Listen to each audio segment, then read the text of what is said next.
Hace como un mes se conmemoró en Bolivia el Día del Periodista. Fue por un acontecimiento que ocurrió en 1865, un 10 de mayo. Uno de los presidentes o dictadores más funestos de Bolivia, el señor Melgarejo, mandó ejecutar en ese día a Cirilo Barragán y a Néstor Galindo. Uno era periodista. Por eso se conmemora el Día del Periodista, por ese acontecimiento luctuoso. En el caso de Argentina, hace unos días nomás se conmemoró el Día del Periodista por la creación de la Gaceta de Buenos Aires, el primer medio impreso surgido un 7 de junio de 1810, cuyo director es Mariano Moreno. Bien. Como ustedes verán, en las dos fechas hay condimentos políticos muy notorios, porque en el caso de Mariano Moreno fundó un medio para respaldar la Revolución de Mayo, que había sido el 25 de mayo. A días nomás fundó el medio, tiene contenido o carga política. Lo de Mariano Melgarejo fue para callar voces que se ponían en contra del discurso del poder, que en ese caso personificaba este personaje que se lo conoce justamente por una frase que quedó para el recuerdo, que confianza ni en la camisa, ¿no? Porque el tipo era un dictador y aniquilaba a sus rivales, ¿no? En forma violenta. Cualquier parecido con la realidad que nos toca ahora, bueno, hay que pedirle explicaciones a la historia.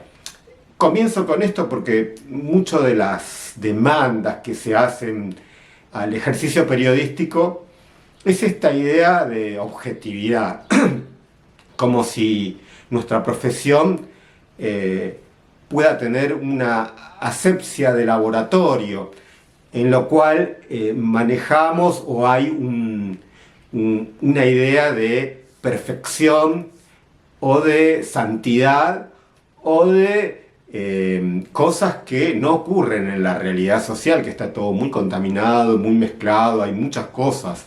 De hecho, nadie en su vida personal es subjetivo, cada uno va haciendo las cosas desde su punto de vista. Y en el caso nuestro, nos toca interpretar la realidad con los elementos, con lo vivido, con toda la carga de formación y de vivencias que tenemos. Y también tiene que ver el origen social, el origen de clase, en nuestro caso el origen de una cultura diferente por ahí a la mayoría donde vivimos acá en Buenos Aires. Mi primera experiencia justamente profesional, entre comillas, fue en el barrio de Charrúa, que justamente hablé varias veces en otras entregas, donde habían como 200 familias bolivianas que se habían instalado. Bueno, en nuestro caso habíamos chicos que habíamos nacido en ese barrio y nos dimos la tarea de hacer un boletín barrial.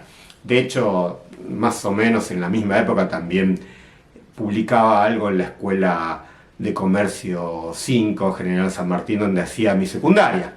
Bien, para tratar de evitar la autorreferencialidad, esa fue una suerte de escuela, más o menos a fines de los 80, y una vez que tomé esa experiencia, que de hecho se compartió también, además de escribir en ese boletín, hacer radio, empezar a filmar, bueno, varias cosas nuevas que hicieron que me decidiera por estudiar la carrera de Ciencias de Comunicación en la UBA, que no era periodismo. O sea, el periodismo es ejercer en un medio de comunicación que había en ese entonces, estoy hablando de los 90, que era en la radio, la televisión o prensa escrita, o audiovisuales también, que empezaban a tener ciertas posibilidades por los cambios tecnológicos que se sucedían. Bien, era muy específico y había escuelas de periodismo básicas, ¿no? Con menos años. Ciencias de la comunicación era una cosa que incluía estas cuestiones prácticas, cuando en realidad no tanto, pero también tenías que leer mucho, entender de sociología, de psicología. Bueno, hay muchas críticas hacia esa carrera que una de las críticas principales es que no te haces específico en un tema, sino que sabes un poquito de cada tema. Bueno, no reniego de eso, eso fue parte de la formación que uno tuvo, suma, y de alguna manera cuando nos tocó crear en el 99 el periódico Renacer, la realidad en ese momento también era muy parecida a lo que es ahora, ¿no? Un tiempo donde se responsabiliza o se echa la culpa de la problemática que tenemos a un sector, como si uno no fuera parte de ese problema, ¿no? Y muchas veces los que señalan, porque la crítica, si bien es necesaria, pero también tenés que hacerte cargo de tu parte, se ven como los salvadores. Dicen, bueno, durante 20 años había esto, yo no formé parte, ahora se va a hacer todo de nuevo y se hacen dueños de la verdad, ¿no? Bueno, eso está pasando en este momento. Ustedes ven que se están quitando derechos, en este caso justamente pasaba en el 99 cuando fundamos Renacer a los extranjeros, se los responsabilizaban. Eran justamente gente que no podía tener su documento de identidad porque le pedían chiquicientas cosas y encima eran los responsables de la desocupación de la gente. Obviamente, había una parte de verdad, pero había una gran parte de mentiras. Si vamos a ver porcentajes, esta mano de obra le servía a los que detentan el capital porque les pagaban menos que un trabajador registrado. O sea que los usaban para encontrarnos en la situación en la que estamos, porque ustedes saben, muchas veces, hablando de la realidad, se van a quitar derechos, lo que es la moratoria para que la gente se jubile. Muchos creen que los responsables de no trabajar en blanco con los papeles son los empleados, cuando en realidad son los empleadores. Pero bueno, los castigados en las próximas épocas van a ser las víctimas. Entonces todo está muy trastocado.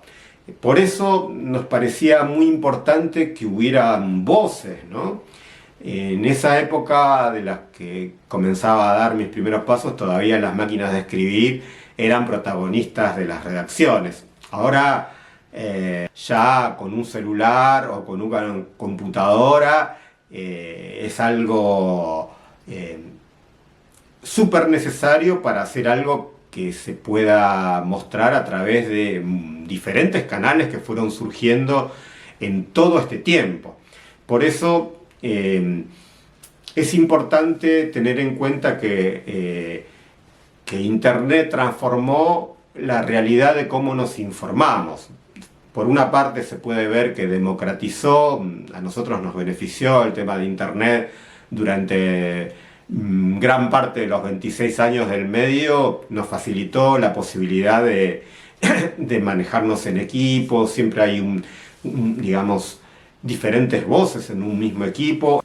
Las voces de los atacados en ese momento de los 90, que eran los extranjeros de países limítrofes, no habían voces, y las voces que habían no respondían a los ataques que se estaban dando. Entonces lo nuestro surgió como una especie de respuesta, ¿no? Mis viejos son bolivianos, los vimos laburar toda su vida, y que de pronto los responsabilicen por una crisis económica nos parecía, digamos, injusto y de alguna manera tendencioso, ¿no? Esta democratización de la posibilidad de expresarse a través de estas nuevas tecnologías trajo la posibilidad nuestra, pero también, según algunos teóricos, como un italiano que nos tocó leer bastante en la carrera, que es Umberto Eco, que dice que habilitó a legiones de idiotas para que puedan decir su opinión como si salieran de un bar y se tomaran un vino y puedan decirle libre, sin necesidad de la rigurosidad que se necesita para el oficio, ¿no?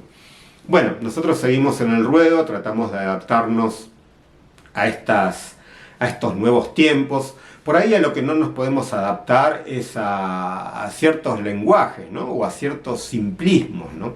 Como si la realidad fuera en blanco y negro, sos bueno o sos malo. Como vimos con los medios, viene un poco y un poco, ¿no? No existen santos no hay gente perfecta, no hay situaciones perfectas. Por eso lo de Internet también habilita a ciertas violencias discursivas y a cierto anonimato que por ahí en la época que a mí me tocó comenzar, vos hacías tu nota y era con nombre y apellido y tu firma, ¿no? Bueno, ahora nosotros sabemos que hay mucho anonimato y que existen bots, existen trolls, que de pronto hay un ecosistema de medios como hay clases sociales en los cuales las pantallas y las posibilidades económicas hacen que este sector de poder pueda manejar el humor social. De hecho, muchas veces se hablaba de que el periodismo era el cuarto poder. Bueno, en realidad es instrumento del primero, ¿no? Viendo el ecosistema como es ahora, porque se concentraron los medios, o sea, hicieron cada vez más difícil que existieran medios pequeños como los nuestros o como otros, y que las empresas periodísticas, que evidentemente no viven del periodismo, sino que es parte de un negocio que implican otras empresas, pueden imponer su agenda, pueden crear el sentido común, y también son épocas en que pueden instalar la violencia a través de de estas nuevas redes sociales que tienen poco control por parte de los estados y tienen una dictadura suave de controlar qué sale o qué no sale. Por ejemplo, para hablar sobre lo que sabemos, nosotros cuando imprimíamos un periódico salía y por ahí tenía algo limitado de llegada, ¿no? Pero si nosotros ahora nos focalizamos únicamente en Internet y tenemos una página web, no somos dueños de ese espacio. Los dueños sabemos quiénes son, ¿no? Y en cualquier momento, si decís algo contrario a los intereses de estos sectores, te apagan o te censuran, como le pasó a Donald Trump en su primer presidencia, ¿no? Que fue justamente Twitter quien no le dio la voz y que demostró quién tenía realmente el poder. Por eso, si te viene un Mesías que te dice que las cosas son simples, que esto es así, que yo le voy a dar la solución y que le echa la culpa a otro y que él es un santo, un elegido, bueno, desconfía, vas a estar en lo cierto si desconfías.